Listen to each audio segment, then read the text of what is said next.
ये है मुंशी प्रेमचंद की लिखी कहानी सुहाग की साड़ी। और इस कहानी को सहज और सरल शब्दों में आपके लिए तैयार किया है लेखक मुंशी प्रेमचंद ने। सुहाग की साड़ी आजादी के समय की कहानी है, जब विदेशी कपड़ों की होली जलाई जा रही थी। ऐसे में किसी की सुहाग की साड़ी भी जली थी। आइए सुनते हैं इस मार्मिक कहानी को, जिसका नाम है सुहाग की साड़ी। ये कहना भूल है कि दाम्पत्य जीवन की सुख के लिए स्त्री और पुरुष के स्वभाव में मेल होना जरूरी है। श्रीमती गौरा और श्रीमान कुंवर रतन सिंह में कोई भी बात नहीं मिलती थी। गौरा बेहद उदार थी और रतन सिंह कौड़ी कौड़ी को दांतों से पकड़ते थे। गौरा हंसमुख थी तो रतन सिंह चिंताशील थे। वो कुल मर्यादा पर जान देती थी और रतन सिंह इसे सिर्फ पाखंड समझते थे। इन दोनों के सामाजिक व्यवहार और विचार में भी बड़ा अंतर था, लेकिन यहाँ उदारता की बाजी रतन सिंह के हाथ थी। गौरा को साथ में खाने से आपत्ति थी, विधवा विवाह से घृणा थी और अछूतों के तो सवाल से भी विरोध था। रतन सिंह इन सभी व्यवस्थाओं के अनुमोदक थे। राजनीतिक विषयों में ये विभिन्नता और भी ज्यादा जटिल थी। गौरा वर्तमान स्थिति को अटल, अमर, अपरिहार्य समझती थी, इसलिए वो नरम गरम कांग्रेस, स्वराज्य, होम रूल सभी से विरक्त थी। कहती थी कि ये मुट्ठी भर पढ़े लिखे आदमी क्या बना लेंगे, कहीं चने भी भाड़ फोड़ सकते हैं। और वहीं रतन सिंह पक्के आशावादी थे। राजनीतिक सभा की पहली पंक्तियों में बैठने वाले, कर्म क्षेत्र में सबसे पहले कदम उठाने वाले, स्वदेश व्रतधारी और बहिष्कार के पूरे अनुयायी। इतनी बेमेल बातों पर भी उनका दाम्पत्य जीवन सुखमय ही था। कभी कभी थोड़े मतभेद अवश्य हो जाते थे, पर वो सब हवा के झोंके थे, जो ठहरे हुए जल को हल्की हल्की लहरों से बस हिलाते रहते थे। वो प्रचंड झोंके नहीं थे जिनसे सागर विप्लव क्षेत्र बन जाता है। थोड़ी सी सदिच्छा सारी विषमताओं और मतभेदों को दूर कर देती थी। विदेशी कपड़ों की होलियां जलाई जा रही थीं। स्वयं सेवकों के दल भिखारियों की तरह दरवाजे पर खड़े होकर विदेशी कपड़ों की भीख मांगते थे, और ऐसा शायद ही कोई दरवाजा था जहां उन्हें निराश होना पड़ता हो। खद्दर और गाढ़े के दिन वापस आ गए थे। आंखों को अच्छे लगने वाले कपड़े अब आंखों को चुभने लगे थे। मलमल और तंजेब अब शरीर को काटने लगे थे। रतन सिंह ने आकर गौरा से कहा, लाओ, अब सब विदेशी कपड़े बक्से से निकाल दो, दे दूं। अरे, तो इसी समय कोई मुहूर्त निकला जा रहा है क्या? फिर कभी दे देना। वाह, लोग दरवाजे पर खड़े हल्ला मचा रहे हैं और तुम कहती हो फिर कभी दे देना। तो ये चाबी लो, निकाल कर दे दो। मगर यह सब है लड़कों का खेल। घर फूंकने से आजादी ना कभी मिली है और ना मिलेगी। मैंने कल ही तो इस बात पर तुमसे घंटों माथा पच्ची की थी और उस समय तुम मान गई थी। आज तुम फिर वही शक करने लगी। मैं तुम्हारे नाखुश हो जाने के डर से चुप हो गई थी। अच्छा, शक फिर कर लेना। इस समय जो करना है वो करो, लेकिन मेरे कपड़े तो ना लोगे ना? सब देने पड़ेंगे। विदेश का एक धागा भी घर में रखना मेरी कसम को तोड़ देगा। इतने में राम टहल साइस ने बाहर से पुकारा, सरकार, लोग जल्दी मचा रहे हैं। कहते हैं अभी कई मोहल्लों का चक्कर लगाना है। कोई गाढ़े का टुकड़ा हो तो मुझे भी मिल जाए, मैंने भी अपने कपड़े दे दिए। केसर मेहरी कपड़ों की एक गठरी लेकर बाहर जाती हुई दिखाई दी। रतन सिंह ने पूछा, क्या तुम भी अपने कपड़े देने जाती हो? केसर ने शर्माते हुए कहा, हाँ सरकार, जब देश छोड़ रहा है तो मैं कैसे पहनूं?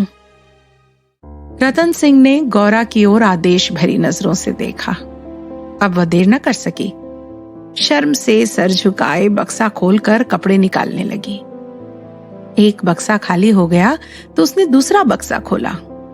सबसे ऊपर एक सुंदर रेशमी सूट रखा हुआ था जो कुंवर साहब ने किसी अंग्रेजी कारखाने में से लाया था।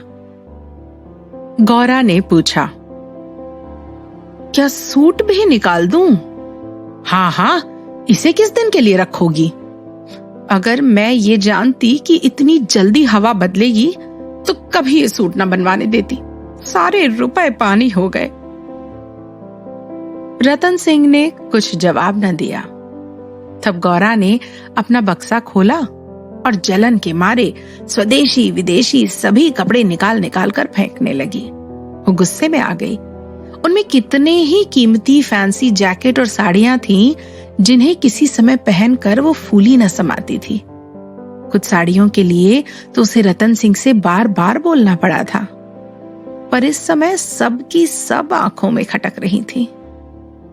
रतन सिंह उसके भावों को समझ रहे थे। स्वदेशी कपड़ों का निकाला जाना उन्हें अखर रहा था, पर इस समय चुप रहना ही सही समझते थे। उस पर भी दो एक बार बहस की नौबत आ ही गई। एक बनारसी साड़ी के लिए तो वो झगड़ बैठे। उसे गौरा के हाथों से छीन लेना चाहा, पर गौरा ने एक न मानी, निकाल ही फेंका। अचानक बक्से में से एक केसरिया रंग की तंजेब की साड़ी निकल आई जिस पर पक्के आंचल और पल्ले लगे हुए थे। गौरा ने उसे जल्दी से लेकर अपनी गोद में छिपा लिया। रतन सिंह ने पूछा, कैसी साड़ी है? कुछ नहीं, तंजेब की साड़ी है। आंचल पक्का है। तंजेब की है? तब तो जरूर ही विदेशी होगी। उसे अलग क्यों रख लिया? क्या वो बनारसी साड़ियों से अच्छी है? अच्छी तो नहीं है, पर मैं इसे ना दूंगी। वाह, विदेशी चीज को मैं ना रखने दूंगा। लाओ इधर। नहीं, मेरे लिए इसे रहने दो। तुमने मेरे लिए एक भी चीज न रखी, मैं क्यों तुम्हारे लिए करूं?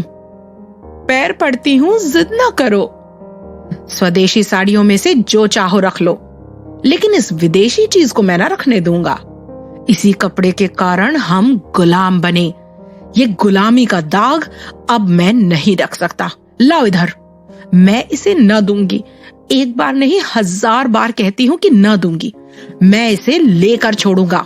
इस गुलामी के पटके को, इस गुलामी के बंधन को किसी तरह न रखूंगा। बेकार जिद करते हो। आखिर तुमको इससे क्यों इतना प्यार है? तुम तो बाल की खाल निकालने लगते हो। इतने कपड़े थोड़े हैं, एक साड़ी रख ही ली तो क्या? तुमने अभी तक इन होलियों का मतलब ही नहीं समझा। खूब समझती हूँ, सब दिखावा है। 4 दिन में जोश ठंडा पड़ जाएगा। तुम सिर्फ इतना बतला दो कि ये साड़ी तुम्हें क्यों इतनी प्यारी है, तो शायद मैं मान जाऊं। ये मेरी सुहाग की साड़ी है। रतन सिंह ने जरा देर सोचकर कहा, तब तो मैं इसे कभी ना रखूंगा। मैं विदेशी कपड़े को ये शुभ जगह नहीं दे सकता। इस पवित्र संस्कार की ये अपवित्र निशानी घर में नहीं रख सकता। मैं इसे सबसे पहले होली की भेंट करूंगा। लोग कितने बेवकूफ हो गए थे कि ऐसे अच्छे कामों में भी विदेशी चीजों का इस्तेमाल करने में शर्म न करते थे। मैं इसे जरूर होली में दूंगा। कैसा अपशकुन मुंह से निकालते हो? ऐसी सुहाग की साड़ी का घर में रखना ही अपशकुन, अमंगल, अनिष्ट और अनर्थ है। चाहे तो जबरदस्ती छीन ले जाओ, पर खुशी से ना दूंगी। तो फिर मैं जबरदस्ती ही करूंगा, मजबूरी है। ये कहकर वो लपके कि गौरा के हाथों से साड़ी छीन लो। गौरा ने उसे मजबूती से पकड़ लिया और रतन सिंह की ओर डरी हुई आंखों से देखकर कहा, तुम्हें मेरी कसम। केसर मेहरी बोली, बहू जी की इच्छा है तो रहने दीजिए। रतन सिंह के बढ़े हुए हाथ रुक गए। चेहरा दुखी हो गया। उदास होकर बोले, मुझे अपना व्रत तोड़ना पड़ेगा। प्रतिज्ञा पत्र पर झूठे साइन करने पड़ेंगे। खैर, यही सही। शाम हो गई थी। दरवाजे पर स्वयंसेवक शोर मचा रहे थे। कुंवर साहब जल्दी आइए, श्रीमती जी से भी कह दीजिए हमारी प्रार्थना स्वीकार करें, बहुत देर हो रही है। उधर रतन सिंह सोच में पड़े हुए थे कि प्रतिज्ञा पत्र पर कैसे साइन करूं। विदेशी कपड़ा घर में रखकर स्वदेशी व्रत का पालन कैसे होगा। आगे कदम बढ़ा चुका हूं, पीछे नहीं हट सकता, लेकिन कसम के शब्दों का पालन करना जरूरी भी तो नहीं, सिर्फ उसके मायने पर ध्यान रहना चाहिए। इस तरह से मुझे प्रतिज्ञा पत्र पर साइन करने का पूरा हक है। औरत की जिद के सामने किसी की नहीं चलती। यूं चाहूं तो एक ताने में काम निकल सकता है, पर उसे बहुत दुख होगा। बड़ी भावुक है, उसके भावों का आदर करना मेरा फर्ज है। गौरा भी चिंता में डूबी हुई थी। सुहाग की साड़ी सुहाग की निशानी है, उसे आग कितने अपशकुन की बात है। ये कभी कभी बच्चों की तरह जिद करने लगते हैं, अपनी धुन में किसी की सुनते ही नहीं, बिगड़ते हैं तो मानो मुंह ही सीधा नहीं होता। लेकिन वे बेचारे भी तो अपने सिद्धांतों से मजबूर हैं, झूठ से उन्हें नफरत है। प्रतिज्ञा पत्र पर झूठी स्वीकृति लिखनी पड़ेगी, उनकी आत्मा को बड़ा दुख होगा। घोर धर्म संकट में पड़े होंगे। ये भी तो नहीं हो सकता कि सारे शहर में स्वदेश प्रेमियों के नेता बनकर उस प्रतिज्ञा पत्र पर साइन करने से आनाकानी करें। कहीं मुंह दिखाने की जगह न रहेगी, लोग समझेंगे बना हुआ है। पर शकुन की चीज कैसे दूं? इतने में उसने रामटहल साइस को सर पर कपड़ों का गट्ठर लिए बाहर जाते देखा। केसर मेहरी भी एक गट्ठर सर पर रखे हुए थी। पीछे पीछे रतन सिंह हाथ में प्रतिज्ञा पत्र लिए जा रहे थे। उनके चेहरे पर दुख की झलक थी, जैसे कोई सच्चा आदमी झूठी गवाही देने जा रहा हो। गौरा को देखकर उन्होंने आंखें फेर ली और चाहा कि उसकी नजर बचाकर निकल जाऊं। गौरा को ऐसा जान पड़ा कि उनकी आंखें भरी हुई हैं। वो रास्ता रोक कर बोली, जरा सुनते जाओ। जाने दो, तंग न करो, लोग बाहर खड़े हैं। उन्होंने चाहा कि पत्र को छुपा लूं, पर गौरा ने उनके हाथ से छीन लिया। उसे गौर से पढ़ा और एक पल सोचने के बाद बोली, वो साड़ी भी लेते जाओ, रहने दो। अब तो मैंने झूठ लिख ही दिया। मैं क्या जानती थी कि तुम ऐसी कड़ी प्रतिज्ञा कर रहे हो। यह तो मैं तुमसे पहले ही कह चुका था। मेरी भूल थी, माफ कर दो और इसे लेते जाओ। जब तुम इसे देना अपशकुन समझती हो तो रहने दो। तुम्हारे लिए थोड़ा सा झूठ बोलने में मुझे कोई तकलीफ नहीं है। नहीं, लेते जाओ। कुछ बुरा होने के डर से तुम्हारी आत्मा को चोट नहीं पहुंचाना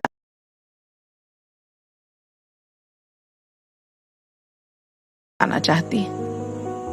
ये कहकर उसने अपनी सुहाग की साड़ी उठाकर पति के हाथों में रख दी। रतन ने देखा गौरा के चेहरे पर एक रंग आता है, एक रंग जाता है, जैसे कोई रोगी अंदर के दर्द को दबाने की कोशिश कर रहा हो। उन्हें अपनी बेरहमी पर शर्म आई। हा, सिर्फ अपने सिद्धांत की रक्षा के लिए, अपने आत्मा के सम्मान के लिए मैं इस देवी के भावों को मार रहा हूं। ये अत्याचार है। साड़ी गौरा को देकर बोले, तुम इसे रख लो, मैं प्रतिज्ञा पत्र को फाड़ दूंगा।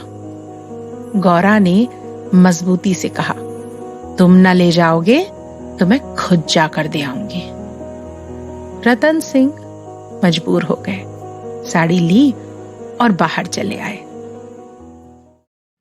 उसी दिन से गौरा के दिल पर एक बोझ सा रहने लगा। वो दिल बहलाने के लिए तरह तरह के उपाय करती। जलसों में भाग लेती, सैर करने जाती, मनोरंजक किताबें पढ़ती, यहाँ तक कि कई बार नियम के खिलाफ थिएटर में भी गई। किसी तरह कुछ बुरा होने की सोच को शांत करना चाहती थी, पर यह डर बादल की तरह उसके दिल पर छाया रहता था।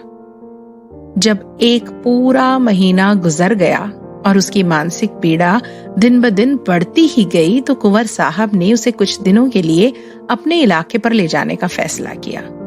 उसका मन उनके आदर्श प्रेम का रोज अपमान करता रहता था। वह अक्सर देहातों में प्रचार का काम करने जाया करते थे, पर अब अपने गांव से बाहर न जाते, या जाते तो शाम तक जरूर लौट आते। उनकी एक दिन की देर, उनका साधारण सरदर्द और जुकाम उसे परेशान कर देते थे। वह अक्सर बुरे सपने देखा करती। कुछ बुरा होने की सोच की परछाई उसे अपने चारों ओर मंडराती हुई जान पड़ती थी। वो तो देहात में पड़ी हुई डर की कठपुतली बनी हुई थी। इधर उसकी सुहाग की साड़ी स्वदेश प्रेम की वेदी पर भस्म होकर सफलता देने वाली भभूत बनी हुई थी। दूसरे महीने के आखिर में रतन सिंह उसे लेकर लौट आए। गौरा को वापस आए 3-4 दिन हो चुके थे, पर सामान को संभालने और तय जगह पर रखने में वह इतनी लगी रही कि घर से बाहर न निकल सकी। कारण ये था कि केसर मेहरी उसके जाने के दूसरे ही दिन छोड़कर चली गई थी, और अभी उतनी बुद्धिमान दूसरी काम करने वाली मिली न थी। कुंवर साहब का साइस राम टहल भी छोड़ गया था। बेचारे कोचवान को साइस का भी काम करना पड़ता था। शाम का समय था। गौरा बरामदे में बैठी आकाश की ओर एकटक होकर ताक रही थी। चिंता में डूबे लोगों का इकलौता यही सहारा है। अचानक रतन सिंह ने आकर कहा, चलो आज तुम्हें स्वदेशी बाजार की सैर करा लाएं। ये मेरा ही सुझाव था, पर 4 दिन यहाँ आए हो गए, उधर जाने का मौका ही न मिला। मेरा तो जाने को जी नहीं चाहता, यहीं बैठकर कुछ बातें करो। नहीं, चलो देख कर आए, 1 घंटे में लौट आएंगे। आखिर में गौरा राजी हो गई। इधर महीनों से बाहर ना निकली थी। आज उसे चारों तरफ एक अजीब सी शोभा दिखाई दी। बाजार में पहले कभी इतनी रौनक न थी। वो स्वदेशी बाजार में पहुंची तो जुलाहों और कोरियों को अपनी अपनी दुकानें सजाए बैठे देखा। अचानक एक बूढ़े कोरी ने आकर रतन सिंह को सलाम किया।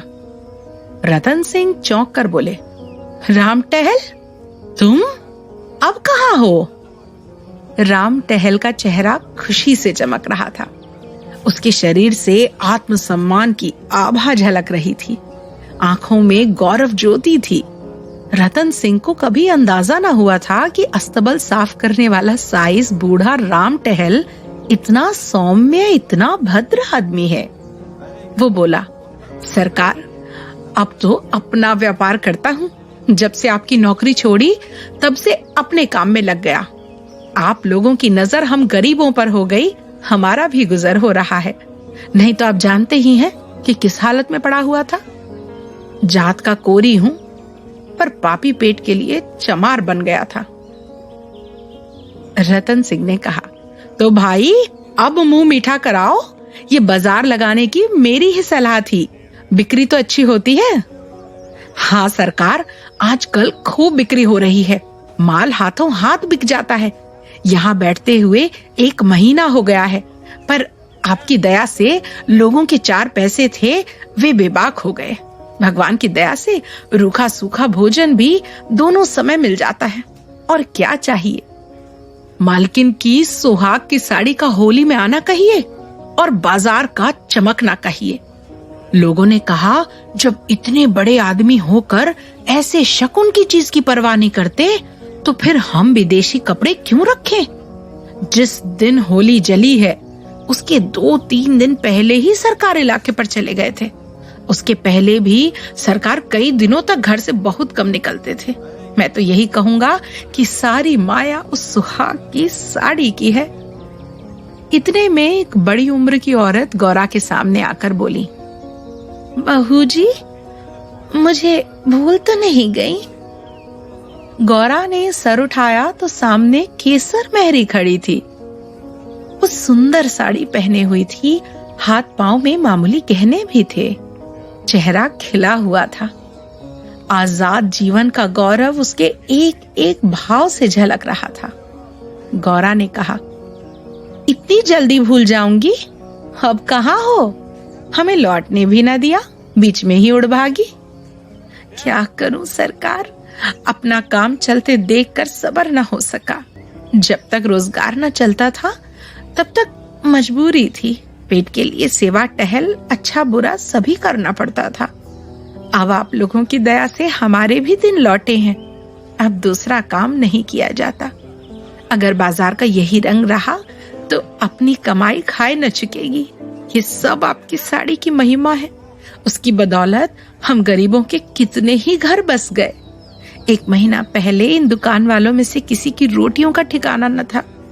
कोई साइसी करता था, कोई ढोल बजाता था, यहाँ तक कि कई आदमी नाली साफ करने का काम करते थे। कितने ही भीख मांगते थे। अब सब अपने धंधे में लग गए हैं। सच पूछो तो तुम्हारी सुहाग की साड़ी ने हमें सुहागिन बना दिया, नहीं तो हम सुहागिन होते हुए भी विधवाएं थी। सच कहती हूँ, सैकड़ों जबानों से रोज यही दुआ निकलती है कि आपका सुहाग अमर हो, जिसने हमारी जात को सुहाग दान दिया। रतन सिंह एक दुकान पर बैठकर कुछ कपड़े देखने लगे। गौरा का भावुक दिल खुशी से खिल रहा था। उसकी सारी बुरा होने की सोच सपने की तरह गायब होती जाती थी। आंखें भीग गई थी और सुहाग की देवी भरी नजरों से सामने खड़ी आंचल फैलाकर उसे आशीर्वाद दे रही थी। उसने रतन सिंह को भक्ति भरी आंखों से देखकर कहा, मेरे लिए भी एक साड़ी ले लो। जब गौरा यहां से चली तो सड़क की बिजलियां जल चुकी थी। सड़कों पर खूब रोशनी थी। उसका दिल भी खुशी की रोशनी से जगमगा रहा था। रतन सिंह ने पूछा, सीधे घर चलूं? नहीं, छावनी की तरफ होते चलो। बाजार खूब सजा हुआ था ना? तो गौरा ने कहा, ये जमीन लेकर हमेशा के लिए एक बाजार बनवा दो। स्वदेशी कपड़ों की दुकानें हों और किसी से किराया ना लिया जाए। अरे बहुत पैसा खर्चा होगा। मकान बेच दो, रुपए ही रुपए हो जाएंगे। और रहेंगे कहाँ? पेड़ के नीचे? नहीं, गांव वाले मकान में। अच्छा, सोचूंगा। गौरा जरा रुक कर बोली, इलाके भर में खूब कपास की खेती कराओ। जो कपास बोए उसकी बेगार माफ कर दो। हाँ, तरकीब अच्छी है, दुगनी उपज हो जाएगी। गौरा कुछ देर सोचने के बाद फिर बोली, लकड़ी बिना दाम दो तो कैसा हो? जो चाहे चरखे बनवाने के लिए काट ले जाए। अरे लूट मच जाएगी। ऐसी बेईमानी कोई ना करेगा। जब उसने गाड़ी से उतरकर घर में कदम रखा तो मन शुभ विचारों से भरा हुआ था।